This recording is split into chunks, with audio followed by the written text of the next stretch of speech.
जीत के खातिर बस जुनून चाहिए, जिसमें उबाल हो ऐसा खून चाहिए।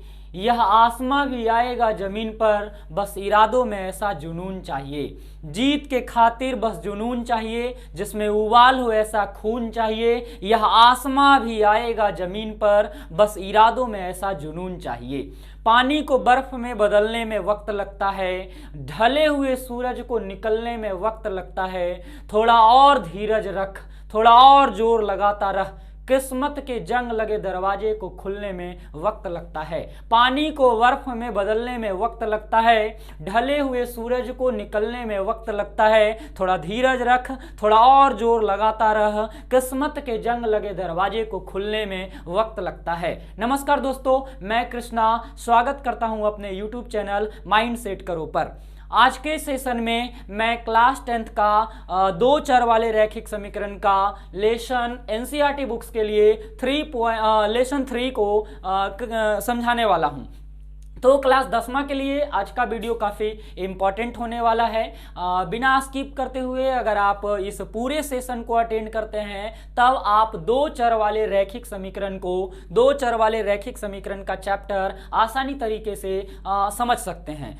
तो आज का थोड़ा क्लासेस ज़्यादा देर का होगा, क्योंकि आज पूरे क्लास में मैं ये बताने वाला हूँ कि 3.1 में क्वेश्चंस को कैसे सॉल्व करेंगे, 3.2 में कैसे सॉल्व करेंगे। तो आइए मैं देर ना करते हुए सेशन पे आ जाता हूँ, टॉपिक पे आ जाता हूँ। हाँ, तो लेसन 3.1 के लिए एनसीईआरटी बुक्स में ये सारा क्लास 10th के लिए होगा। एनसीईआरटी बुक के लिए एनसीईआरटी बुक को मैं सॉल्व कर रहा हूं, जिसमें लेसन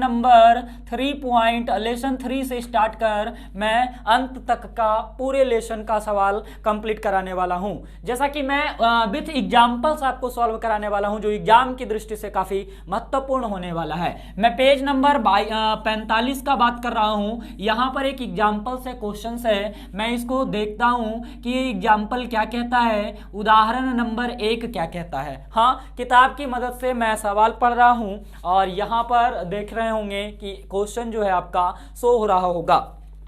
कह रहा है उदाहरण 1 में कि हम अनुच्छेद 3.1 में दिए गए उदाहरण लेते हैं। अखिला मेले में 20 रुपये लेकर जाती है और वह अखिला नाम की कोई लड़की है जो 20 रुपये लेकर किसी मेले में जाती है ना। और मेले में जाने के बाद वह एक चरखी का सवारी करना चाहती है तथा हुपला खेल खेलना चाहती है ना। अखिला जो गर्ल्स है वो दो काम करना चाहती है, चरखी का सवारी करना चाहती है और हुपला खेल खेलना चाहती है ना। कह रहा है कि जितनी बार उसने हुपला खेल खेला उससे आधी बार उसने चरखी की सवारी की। जितना बार उसने हुपला खेल खेला उससे आधी बार उसने चरखी की सवारी की। यदि प्रत्येक बार की सवारी के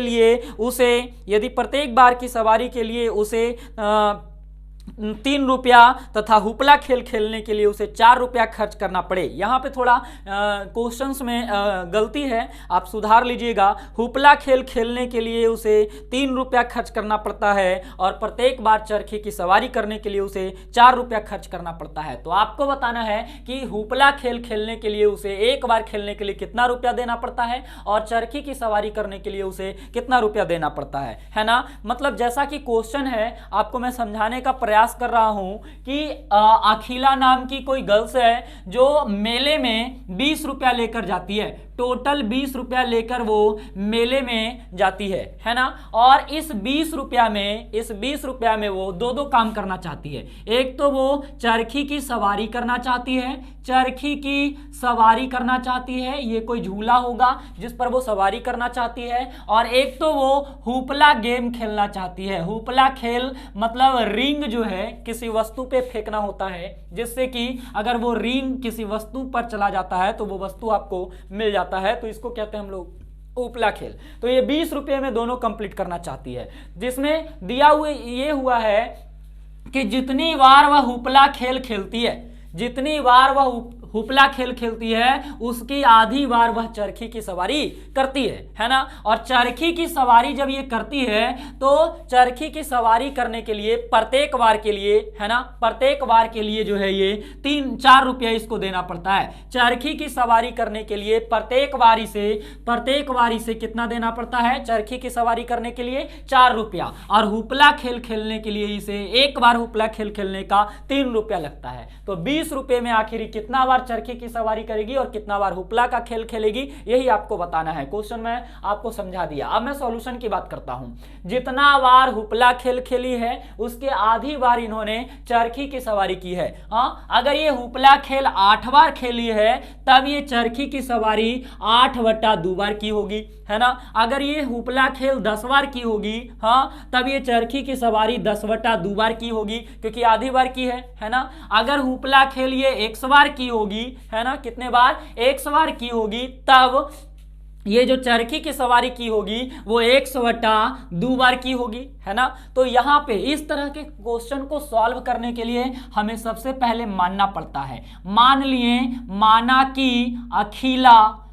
कि अखिला चरखी की हुपला का खेल जो है, हुपला का खेल 100 बार खेलती है। हुपला खेल कितना बार खेलती है? 100 बार खेलती है। बड़ी इजी है। लैंग्वेज क्वेश्चन खासकर छात्रों के बीच बड़ा भारी बन करके रहता है ना, लेकिन आप अगर समझते हैं, है ना, तो आसान हो जाता है। हुपला खेल जो है वो 100 बार खेलती है और चरखी की सवारी वो y बार करती है। यानी कि इस पूरे चैप्टर में आपको 2 चीजें निकालना होता है, जिसमें बारी बारी से हम लोग एक को x मानते हैं और एक को y मानते हैं। तो मैंने माना हुपला खेल 100 बार और चरखी की सवारी y बार। अब आते हैं प्रश्न से क्या मतलब है इसका भाई? क्वेश्चन कह रहा है कि जितना बार हुपला खेल खेलती है उसकी आधी बार क्या करती है? चरखी की सवारी करती है। चरखी की सवारी जितना ये होता है, ये चरखी की सवारी को हम लोग y माने हैं तो यहां लिखा y, है ना। अब चरखी की सवारी वो कितना बार करती है? जितना बार हुपला खेलती है उसके आधी बार। तो हुपला खेल कितना बार है? 100 बार है, तो इसकी आधी बार खेलती है ना। कौन? चरखी की सवारी। चरखी की सवारी वो कितना बार करती है? जितना बार हुपला खेलती है उसकी आधी बार। बड़ा आसान बात है। अब इसको अगर मल्टीप्लाई करवा दिया जाए तो 2y हो जाएगा और बराबर में कौन होने वाला है? x। इस तरह से 2y को अगर इधर लेके चल जाएं तो x माइनस में 2y बराबर में क्या हो जाएगा? 0। तो इस तरह से हमारा ये हो गया इक्वेशन नंबर फर्स्ट। एक बार और नीचे में लिखते हैं पुनः। अगली बार क्या है? अखिला जो है मार्केट में 20 रुपया लेकर टोटल जाती है और वो कितना बार हुपला खेलने के लिए कितना रुपया देती है? 3 रुपया। और चरखी की सवारी करने के लिए कितना देती है? 4 रुपया। अब आप ही बताओ कि अगर वो हुपला खेल 2 बार खेली होगी तो कितना पैसा देना होगा? 3 गुना 2 माने 6 रुपया। और हुपला खेल अगर 5 बार खेली होती तो 5 गुना 3। उसी तरह से हुपला खेल अगर 100 बार खेली होगी तो उसे कितना देना होगा? 3x रुपया देना होगा ना। अब यहाँ चरखी की सवारी के लिए एक बार के लिए 4 रुपया लगता है। चरखी की सवारी y बार की है तो उसे 4y रुपया देना पड़ेगा ना। और दोनों में टोटल खर्चा वो कितना करती है? 20 रुपया। तो इस तरह से ये हो जाता है समीकरण नंबर सेकंड। अब ये दोनों फर्स्ट और सेकंड को सॉल्व करेंगे, x और y का मान निकालेंगे, तब हमें पता चल जाएगा कि हुपला खेल कितना बार खेली है और चरखी की सवारी कितना बार खेली है। तो यहाँ पे आप देखिए, इसको सॉल्व करने के लिए हम लोग लिखते हैं समीकरण फर्स्ट से। समीकरण फर्स्ट में जो वैल्यू दिया हुआ है उसी से सॉल्व करने वाले हैं। तो समीकरण फर्स्ट में है x माइनस 2y बराबर 0। यहां से आपको x का वैल्यू निकाल लेना है। तो x का वैल्यू निकालोगे तो माइनस में 2y जब उस साइड जाएगा तो प्लस में 2y होने वाला है। अब आपको क्या करना है? इस x का मान समीकरण सेकंड में रख देना है। लिखेंगे x का मान समीकरण सेकंड में, x का मान समीकरण सेकंड में रखने पर, है ना। तो समीकरण सेकंड को उतारना पड़ेगा। तो सेकंड वाला कौन है हमारा? 3x plus 4y is equal to 20। अब बड़ा आसान से यहां पर हम लोग x का मान रखेंगे और सॉल्व कर लेंगे इजीली। 3 के 3 हो गया, x है। x का वैल्यू कितना रखा मैं? 2y प्लस में कौन है? 4y इज इक्वल टू क्या हो गया? 20। 3 2 जा क्या हो जाएगा? 6y प्लस में क्या होने वाला है? यहाँ पे क्या होने वाला है? 4y, है ना। और इज इक्वल टू कितना हो गया? 20। 6 और 4 दोनों y वाला है ना, तो ऐड हो जाएगा। कितना हो जाएगा? ये 10y इज इक्वल टू कितना 20, 10 2 जा क्या हो गया 20, तो y इज इक्वल टू क्या आ गया 2, यानी y का वैल्यू मैंने निकाल लिया। तो y का मान क्या है, चरखी वाला ना, तो चरखी की सवारी ये 2 बार की है। अभी हमें x निकालना है, तो इसके लिए हमें करना होगा फिर से समीकरण फर्स्ट से, क्या लिखना होगा, समीकरण फर्स्ट से। और समीकरण फर्स्ट में जो ये वैल्यू आया है ना, ये वाला x बराबर जो 2y दिख रहा है, इसी को हम लोग यूज करते हैं, x बराबर 2y, तो 2 के 2 और y का वैल्यू कितना आया 2 आया, तो 2 2 जा कितना हो गया 4, यानी x का वैल्यू आ गया 4, यानी कि हुपला खेल जो है अखिला हुपला खेल कितना बार खेली है, 4 बार खेली है ना। और चरखी की सवारी कितना बार की है, तो चरखी की सवारी ये की है कितने बार, 2 बार की है। तो इस तरह से हम लोग निकाल लिए समीकरण को सॉल्व करके कि चरखी की सवारी 4 बार और चरखी की सवारी 2 बार और हुपला खेलिए 4 बार खेली है ना। इसी क्वेश्चंस को हम लोग और भी विधि से, ये जो सॉल्व करने का मेथड है, इस मेथड का नाम है प्रतिस्थापन विधि। क्या नाम है इसका, प्रतिस्थापन विधि। प्रतिस्थापन विधि से हम लोग इसको क्या कर दिए, सॉल्व कर दिए। नहीं, इसी सवाल को किताब में कह रहा है कि ग्राफ की विधि से सॉल्व कीजिए। कौन सी विधि से, ग्राफ की विधि से आपको सॉल्व करना है। तो आइए ग्राफ की विधि से मैं आपको बता रहा हूं। ये तो प्रतिस्थापन विधि से सॉल्व कर दिए ना, लेकिन हमारा जो क्वेश्चन है उसको सॉल्व जो करना है वो ग्राफ के मेथड से करना है। तो ग्राफ के मेथड से कैसे करेंगे, आइए यहां से हम अब समझाते हैं आपको कि ग्राफ के मेथड से कैसे करने वाले हैं। ग्राफ पर बनाने के लिए ग्राफ सीख लो, बड़ा इंपॉर्टेंट होता है ये। तो समीकरण फर्स्ट से लिखेंगे और फर्स्ट में क्या है हमारा x माइनस 2y बराबर क्या 0। यहां से x का वैल्यू निकाल दो, कितना आ गया 2y हो गया। यहां पर तुमको एक इस तरह का मान लिखना होगा, मेजरमेंट x और y, यानी कि यहां पे आपको वैल्यू फाइंड आउट करना है। y के जगह पर अगर 1 रखते हैं तो 2 में 1 से गुना करेंगे तो कितना आ जाएगा, x का वैल्यू 2 हो जाएगा। उसी तरह इस y के जगह पर अगर हम रख देते हैं 4, अगर हम रख देते हैं 2, तो 2 में 2 से गुना करेंगे तो x का वैल्यू कितना हो जाएगा 4। अगर इस y के जगह पर रख देते हैं 3, तो इस x का वैल्यू कितना हो जाएगा 6। अगली बार हम लोग क्या लिखते हैं, समीकरण नंबर सेकंड से। इसी तरह से जैसे ये वैल्यू निकाले हैं वैसे ही समीकरण सेकंड से निकालना होगा। तो समीकरण सेकंड में क्या है, 3x plus 4y is equal to 20। तो देखो यहां से x का मान निकाल रहे हैं, कैसे निकाल रहे हैं, बड़ा ध्यान से देखो। 20 को पहले लिखा, 4y यहां प्लस में है, इधर आ गया माइनस में, x के बगल में 3 था, यहां 3 आ गया। बड़ा इजी x का मान निकाल दिए। अब इसका भी आपको निकालना होगा वैल्यू, इसका भी वैल्यू निकालना होगा, x का और y का, 3 गो वैल्यू इसका भी निकाल लो आप। तो यहां y का मान रखोगे है ना, 4 से गुना कराओगे, घटाओगे, 3 से भागा करोगे, तब हमें आंसर मिलने वाला है। तो अगर इस y के जगह पर 2 रख दिया जाए तो 4 दूनी कितना हो जाएगा 8 होने वाला है। और अगर 8 हो जाएगा तो 20 में से 8 गया 12, और 3 से काट देंगे तो 3 चौका कितना होने वाला है 12 होने वाला है। उसी तरह से इस y का वैल्यू कुछ और रखेंगे हम लोग, जिससे कि ये काम कंप्लीट होने वाला हो। अगर इस y के जगह पर 2 रख दिया जाए, 2 तो कर लिए, अगर इस y के जगह पर 3 रख दिया जाए तो 4 3 12, 20 में से 12 जाएगा 8, यानी कटने वाला नहीं है ना, ये तो कटेगा नहीं। लेकिन देखते हैं, कुछ भी रखो पॉइंट में भी वैल्यू आ जाएगा। तो 4 3 कितना हो जाएगा 12, 3 रखे हैं हम, तो 4 3 कितना हो गया 12, 20 में से 12 जाएगा तो कितना हो जाएगा 8, 8 को 3 से क्या करवाना होगा हमको, ऐसे करके भागा, तो 3 दूनी कितना हो गया 6, पॉइंट लगा दिए। यहां पे घट के कितना आने वाला है 2, पॉइंट लगाएं 0, 3 6 कितना हो गया 18, यानी 2 दशमलव कितना हो गया लगभग 6, तो पॉइंट में मिल जाए, कोई दिक्कत नहीं है। अब इस y के जगह पर हम रखते हैं 4, इस y के जगह पे क्या रखते हैं 4 रखते हैं, या फिर इस y के जगह पर माइनस में 1 रख के देखेंगे, कुछ भी करके देखना है आपको इस y के जगह पे, है ना। सटीक आंसर अगर आ जाता है 3 के कटने वाला तो ज्यादा बेटर होता है। अगर y के जगह पर तुम -1 रख दोगे ना तो काम हो जाएगा। -1 रखोगे तो क्या हो जाएगा, ये 4 1 4 माइनस में, और यहाँ पे एक आगे में माइनस लगा हुआ है, तो माइनस माइनस क्या होने वाला है प्लस होने वाला है। तो 20 और 4 24, 3 और क्या हो जाएगा 24, तो x का मान क्या आ गया 8। आइए ग्राफ की कॉपी में इसको मैं आपको बना के दिखा रहा हूं। देखो एक ग्राफ बनाने के लिए तुमको देखना है कि x का वैल्यू कोई माइनस में है क्या, नहीं है ना, तो x का वैल्यू हम लोग माइनस में रिप्रेजेंट नहीं करने वाले हैं। x का वैल्यू माइनस में सबसे पहले तो एक आपको ऐसा लाइन खींचना होगा, और उसके बाद आपको इस तरह से x का वैल्यू यहाँ पे दिखाना होगा। मैं थोड़ा नीचे ले लेता हूं ताकि यहां पे स्पेस मिल जाए। यहां से देखो इस लाइन को और इधर सटाता हूं, ये है हमारा y अक्ष, कौन सा, स्केल की मदद से आपको इसको बनाना होगा YH, और ये है हमारा क्या, ये है हमारा XH। सीधा सा लाइन आपको बनाना है ग्राफ के कॉपी पे, ये हमारा XH और Y, ये हमारा मूल बिंदु होता है। अब इसको सेम मेजरमेंट पे काट लेते हैं, 1 2 3 4 5 6 7 8, ये है हमारा x, और इधर होता है x डैश, मतलब माइनस को रिप्रेजेंट करता है, -1 -2, और ये है हमारा ऊपर का क्या, ये है हमारा y, और नीचे हमारा शो करता क्या है, y डैश, नीचे क्या शो करता है, y डैश, मतलब इधर माइनस में नंबर होने वाला है, -1 -2 -3, और इधर क्या है, प्लस में होने वाला है, 1 2 3 और क्या 4। अब देखो आपको ये वाला वैल्यू इसमें खोजना है, x का वैल्यू 2, y का वैल्यू 1। देखो मैं नंबर रिप्रेजेंट करना यहाँ दिखा रहा हूँ, प्लॉट करना 2 और 1। देखो x का वैल्यू तो 2 यहाँ पे है, y का वैल्यू 1 यहाँ पे है। तो ग्राफ की कॉपी में यहाँ से सामने की ओर और यहाँ से सामने की ओर एक लाइन आता है एग्जैक्ट, है ना, और इस पॉइंट का नाम हम लोग रख देते हैं क्या, 2,1।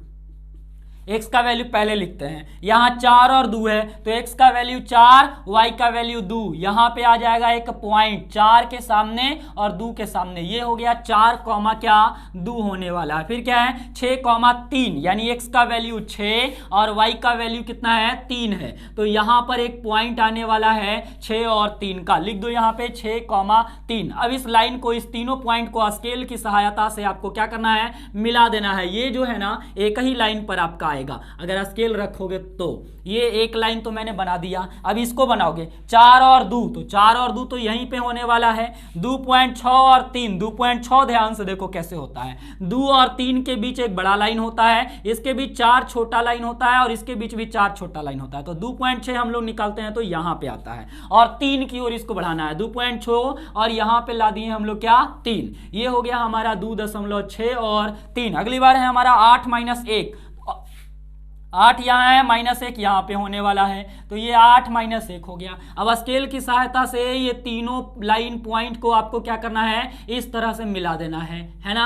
तो यहाँ पे आके कट गया, कहाँ पे कटा, यहाँ पे वैल्यू कट गया, तो यहाँ पर का x का मान कितना है 4 और यहाँ पर के y का मान कितना है 2, तो हम लोग ग्राफ की मदद से निकाल दिए 4 और 2। इसका मतलब है कि वो हुपला का खेल 4 बार खेली है और चरखी की सवारी कितना बार की है, 2 बार की है ना। इस तरह से बढ़ते हैं दूसरे क्वेश्चन की ओर, जो उदाहरण नंबर 2 में कह रहा है। उदाहरण नंबर 2 कह रहा है कि रोमिला एक स्टेशनरी की दुकान में गई। रोमिला नाम की कोई गर्ल्स है जो स्टेशनरी की दुकान में जाती है और 9 रुपये में 2 पेंसिल तथा 3 रबर खरीदती है। 9 रुपया खर्च करती है, 9 रुपये में वो 2 पेंसिल तथा 3 रबर को खरीद लेती है। 2 पेंसिल और कितना 3 रबर को वो क्या करती है, खरीदती है ना, 9 रुपया लगाती है। उसके बाद कह रहा है कि उसकी सहेली सोनाली ने रोमिला के पास नई तरह की पेंसिल और रबर देखी और उसने भी 18 रुपये में उसी तरह की 4 पेंसिल और 6 रबर खरीदी। 2 गर्ल्स है, एक का नाम है रोमिला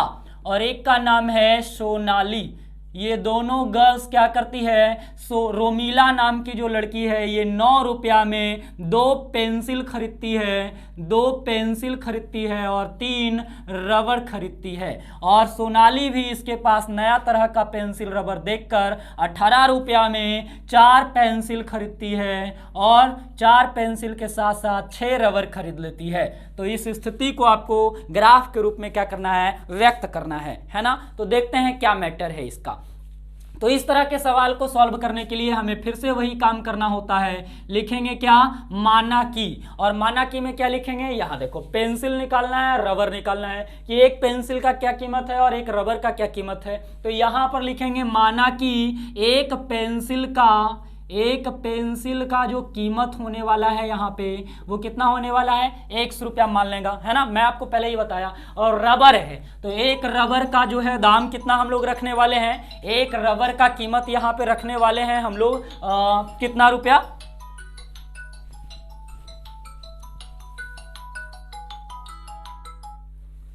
तो एक रबर का, है ना, एक रबर का जो कीमत होगा यहाँ पे लिख दिए हम, एक रबर का कीमत।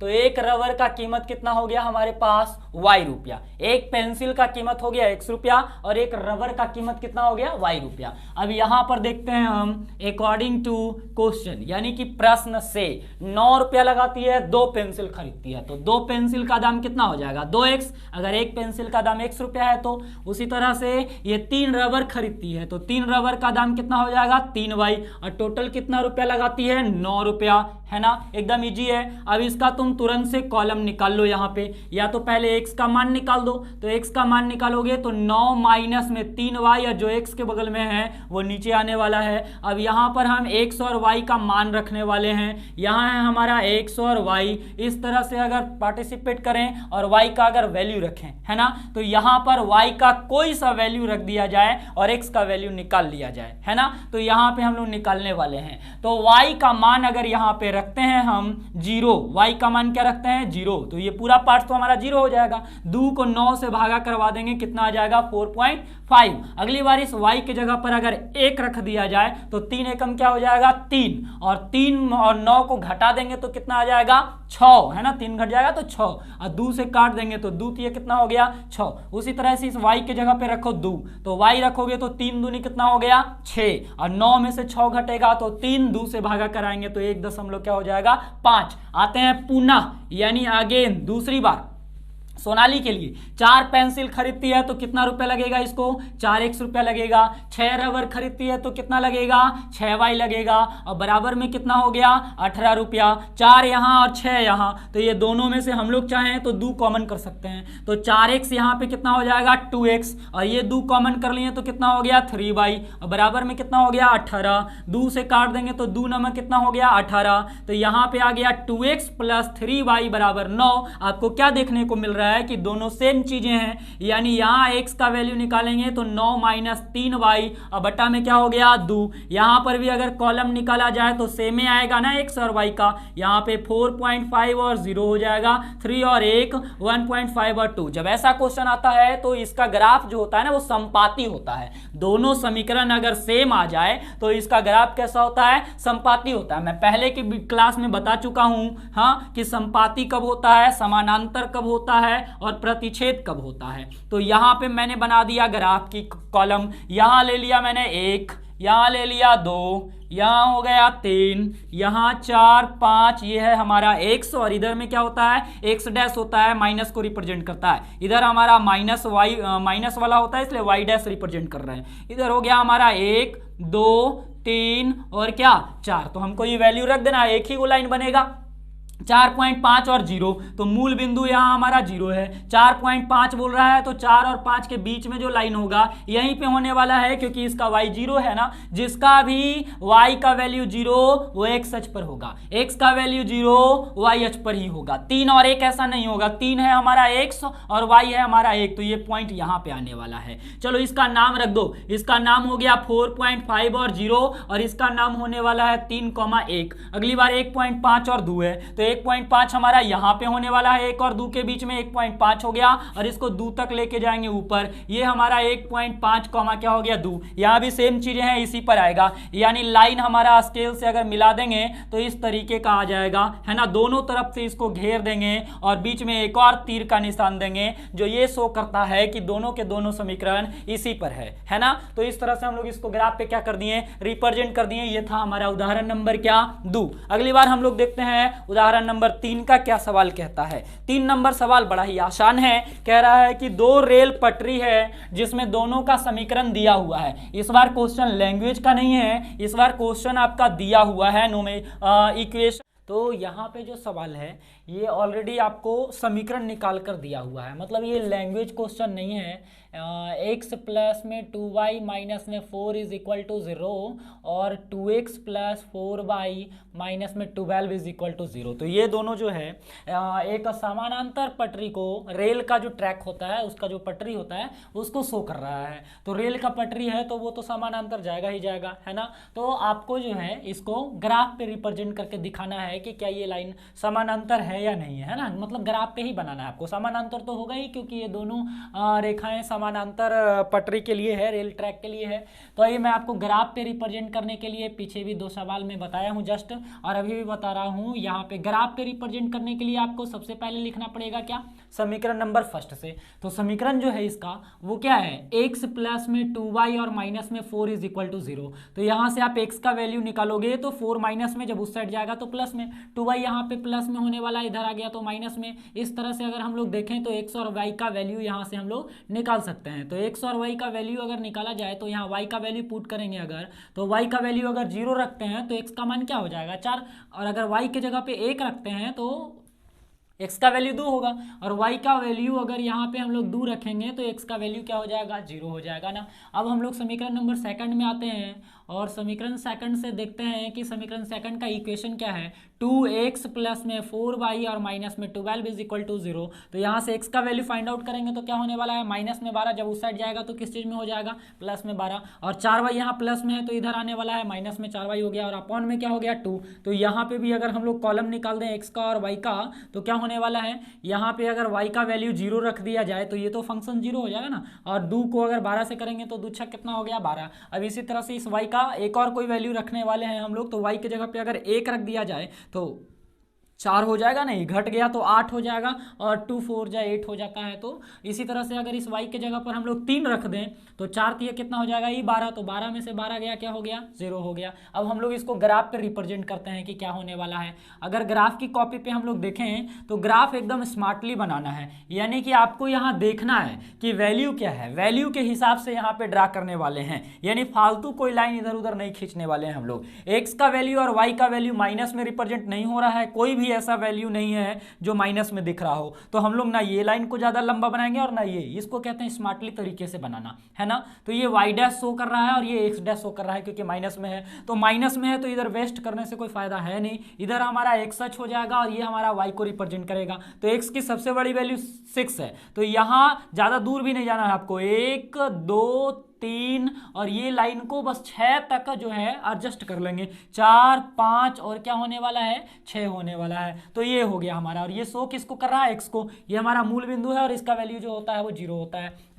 अब y का सबसे बड़ा वैल्यू कितना है हमारा 3 है, तो इसको ज्यादा लंबा ले जाने से कोई फायदा है नहीं, 1 2 और क्या होने वाला है 3, चलो एक और डाल लें 4, ये हो गया हमारा y। अब वैल्यू को प्लॉट करेंगे, 4 और 0 है ना, तो मैंने आपको बताया है कि y का वैल्यू अगर 0 है तो x अक्ष पर होगा, ये लाइन कहाँ होगा x अक्ष पर ही होगा, मतलब यहाँ पे होने वाला है, इसका नाम 4,0 दे दिया मैंने। 2 और 1 है तो 2 और 1 यहाँ पे एक लाइन होने वाला है, इसका नाम रहेगा 2,1। फिर क्या है 0 और 2 है ना, तो 0 और 2, अगर x का वैल्यू 0 दिया हुआ है तो ये लाइन y अक्ष पे होगा, यानी इसका नाम होगा क्या, इसका हो जाएगा 2, क्या हो जाएगा 0, x का वैल्यू 0 है और y का वैल्यू 2 है तो 0,2 लिखेंगे। अब इसको हम लोग स्केल की सहायता से ये तीनों पॉइंट को क्या करेंगे, मिला देंगे हम लोग। तो ये तीनों पॉइंट को अगर मिला दिया जाए तो इस तरह से एक लाइन आ जाएगा हमारा, 4, क्या था 0 था, 0 रखें ये 4 हो गया, 1 रखें 4 में से 2 घट गया, यहाँ पे अगर 2 रखेंगे तो 0 हो जाएगा। चलिए ये वाला तो हम लोग ले लिए, 4 और 0 यहाँ पे आ जाएगा है ना, 1 2 3 4 और 0 हो गया। फिर 2 और 1 है तो x का वैल्यू 2, y का वैल्यू 1 ले लिए,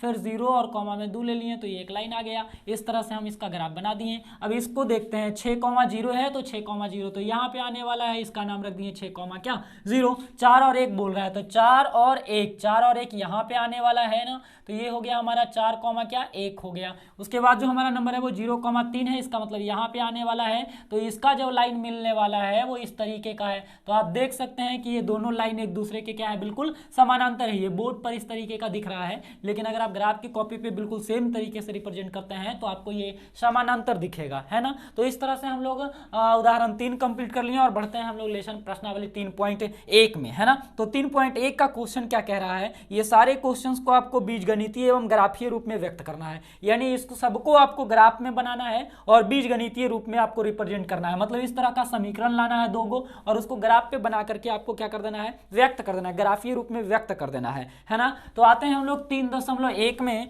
और लेसन 3.1 का पहला सवाल देखते हैं। पहला सवाल इसका क्या कह रहा है आफ्ताब से रिलेटेड कोई क्वेश्चन है, लैंग्वेज क्वेश्चन है, तो मैं आपको यहाँ पे लैंग्वेज क्वेश्चन कराने के लिए, है ना, लैंग्वेज क्वेश्चन को कैसे किया जाता है इस पे आप फोकस रखें, है ना, और पूरे ध्यान से अगर चीज़ों को समझिएगा तो लैंग्वेज क्वेश्चन आपको परेशान नहीं करेगा।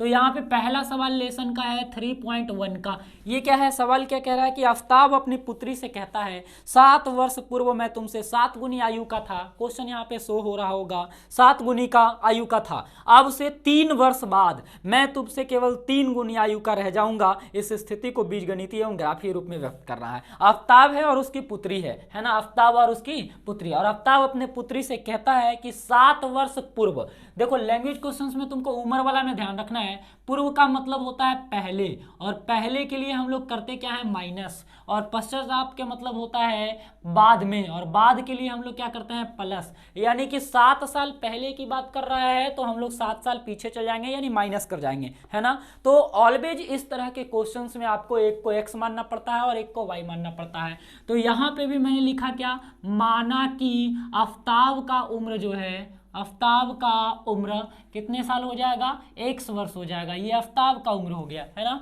और उसी तरह से आफ्ताब की पुत्री का उम्र हम लोग मान लेंगे y वर्ष, आफ्ताब की पुत्री का उम्र, है ना। तो यहाँ पे आफ्ताब के पुत्री का उम्र जो माने हम लोग वो क्या मान लिए, y वर्ष मान लिए। प्रश्न से अब आपको बड़ा ध्यान से समझना है, क्वेश्चन कह रहा है कि आफ्ताब अपनी पुत्री से कहता है कि 7 वर्ष पूर्व मैं तुमसे 7 गुनी आयु का था। 7 वर्ष पूर्व मतलब आपको 7 साल दोनों साइड घटा देना है। इस बात का एकदम ध्यान से, है ना, या फिर आप समझ जाओ या सीख लो कि अगर 7 वर्ष पूर्व का तो दोनों साइड में एक से में से हम लोग क्या कर दिए, माइनस कर दिए। ये वाला उम्र किसका है, आफ्ताब का। ये कौन है, आफ्ताब की पुत्री। आफ्ताब किससे कहता है, अपनी पुत्री से, कि 7 साल पहले मैं तुम्हारे आयु का 7 गुनी आयु का था। तो देखिए 7 से गुना करवा दिए, एकदम से इजी है। तो ये हो गया आपका x - 7, इधर 7y और माइनस में क्या होने वाला है 49। 7 को इधर, 7y को इधर लेके आ जाएंगे तो x माइनस में 7y हो जाएगा, और इधर माइनस में 49 और प्लस में 7 रहने वाला है। तो x माइनस में 7y और बराबर में क्या हो गया, माइनस में 42। तो इस तरह से हम लोग बीजगणितीय रूप में ला दिए, है ना। एक और आपको निकाल देना है इसका पुनः दूसरी बार आफ्ताब कहता है अपने पुत्री से कि अब से 3 वर्ष पश्चात मैं तुम्हारे आयु का केवल 3 गुनी आयु का रह जाऊंगा। 3 वर्ष पश्चात बोल रहा है तो दोनों साइड पहले फट से 3 को ऐड करेंगे। आफ्ताब अपनी पुत्री से कहता है कि अब मैं आप तुम्हारे आयु का 3 गुनी आयु का रह जाऊंगा। तो 3 से गुना करवा दिए, एकदम से इजी। तो x प्लस में 3y इज इक्वल टू, यहाँ पे क्या, और सॉरी 3 है केवल, यहाँ पे मल्टीप्लाई करवा देंगे तो 3y हो जाएगा और 3 3 9 हो गया। x का वैल्यू और y का वैल्यू एक साइड कर दो और बिना x वाले को y वाले को एक साइड कर दो। तो इस तरह से x माइनस 3y बराबर क्या हो गया, 6 हो गया। तो समीकरण नंबर क्या हो गया, ये सेकंड। तो आप देखें पहला सवाल को हम लोग सॉल्व कर दिए। अब हमारे पास जो दूसरा क्वेश्चन है उसको देखा जाए कि दूसरा सवाल क्या कहता है। दूसरा सवाल है कि क्रिकेट की टीम ने एक कोच को 3900 रुपया में, क्रिकेट के टीम का एक कोच ने 3900 रुपया में 3 बल्ले तथा 6 गेंदें खरीदी, है ना। बाद में उसने एक और बल्ला तथा उसी प्रकार की 2 गेंदें 1300 रुपया में खरीदी।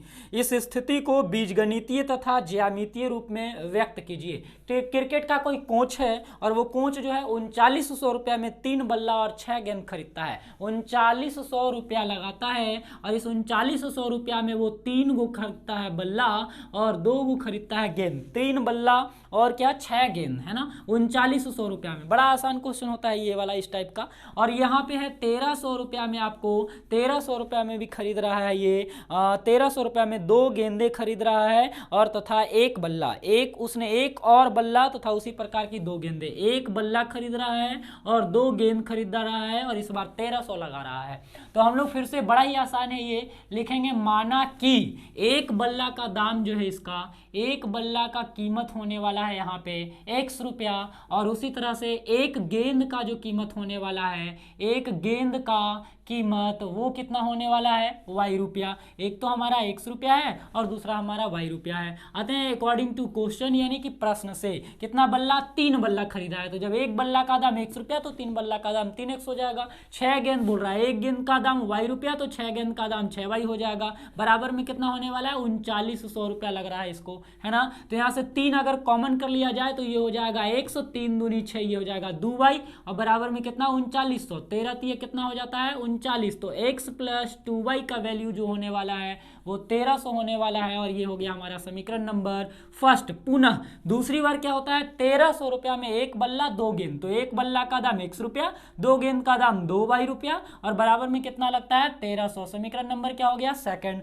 तो यहाँ पे आप क्या देख रहे हैं आंसर तो हो गया इसका, बीजगणितीय रूप में लाके हम लोग छोड़ दिए। अब ये दोनों इक्वेशन देख रहे हैं इक्वल आ रहा है, बराबर आ रहा है। तो दोनों इक्वेशन जब बराबर आ रहा है इसका मतलब है कि इसका अनेक हल होगा और इसकी रेखाएं क्या होने वाली है समपाती होने वाली है। जब एक ही तरह का इक्वेशन हो तो रेखाएं क्या होगी समपाती होगी। इस वाले समीकरण में भी हम लोग बता सकते हैं कि रेखाएं प्रतिच्छेद होगा कि यह समपाती होगा, है ना। नेक्स्ट टॉपिक में मैं आपको यही बताने वाला हूं कि समपाती या समानांतर कैसे होगा, है ना। थ्योरेटिकल क्लास में मैं आपको इसके बारे में बताया भी था। तीसरा क्वेश्चन क्या है इसका, इस चैप्टर का तीसरा क्वेश्चन क्या है 3.1 का तीसरा क्वेश्चन। क्वेश्चन ऊपर में शो हो रहा होगा, लिख रहा है कि 2 केजी सेब और 1 केजी अंगूर का मूल्य किसी दिन 160 रुपया था। 2 केजी सेब और 1 केजी अंगूर का मूल्य किसी दिन कितना था 160 रुपया था। एक महीने बाद 4 केजी सेब और 2 केजी अंगूर का मूल्य 300 रुपया हो जाता है। इस स्थिति को बीजगणितीय तथा ज्यामितीय रूप में व्यक्त करना है। तो यहाँ पे क्या है 2 केजी सेब, कितना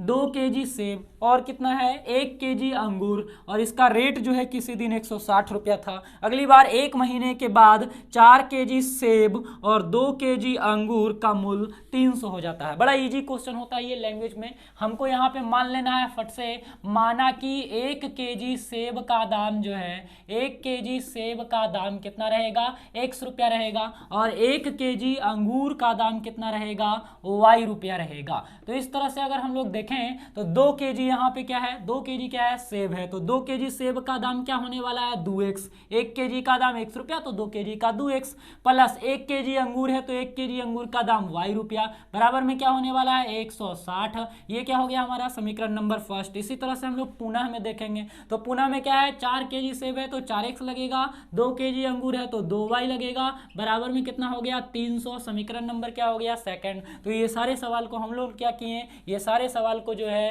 बीजगणितीय रूप में मैंने आपको व्यक्त करके दिखाया। इस तरह से बढ़ते हैं आगे की लेसन में यानी कि 3.2 के लिए। इसके लिए आपको नेक्स्ट क्लासेस में, हाँ नेक्स्ट वीडियो में मैं आपको सारा क्वेश्चंस को कराने वाला हूं। तब तक के लिए धन्यवाद।